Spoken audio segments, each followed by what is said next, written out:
अयोध्येतील राम मंदिरात झालेल्या कथित चोरीच्या घटनेच्या निषेधार्थ नंदुरबारमध्ये शिवसेना उद्धव बाळासाहेब ठाकरे पक्षाच्या वतीने महाआरतीचं आयोजन करण्यात आलं। नेहरू चौकातील श्रीराम मंदिरात झालेल्या या कार्यक्रमात आरोपींवर कठोर कारवाई करण्याची मागणी करण्यात आली।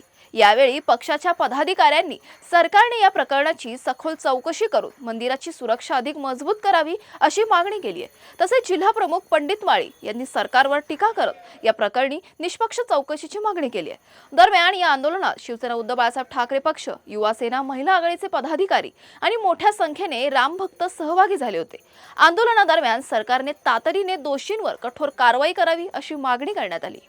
अयोध्यामध्ये जे राम मंदिर झालेलं आहे तिथं जी चोरी झालेली आहे त्याच्यामुळे आज नंदुरबार जिल्हा उद्धव बाळासाहेब ठाकरे शिवसेनेच्या वतीने महाआरती आयोजन केलं होतं।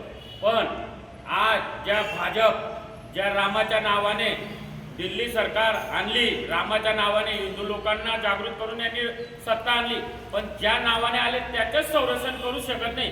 ते न मोदी सरकार हे भारताचे काय संरक्षण करतील। तर याचा म्हणजे माझा हा विरोध आहे आणि जाता जाता मध्ये भांडण लावून यांनी असे आज भारतात अशी वातावरण तयार करून दिलं। आम्ही नाव तर हिंदूंच्या मंदिरामध्ये चोरी होते, पण मग कुठे जातं मोदी सरकार? का बरं त्यांच्यावर कुठली प्रकारची कारवाई होत नाही?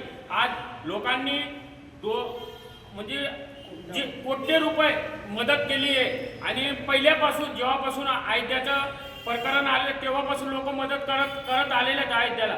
मग आजपर्यंत यांनी किती पैसे खाल्ले आणि आमदार खासदार कुठं त्यांना 50, 100, 200 कोटी? आम्हाला तर डाऊट आहे तर एखादे तिकडचे पैसे इकडे आमदार खासदारांना वाटतात।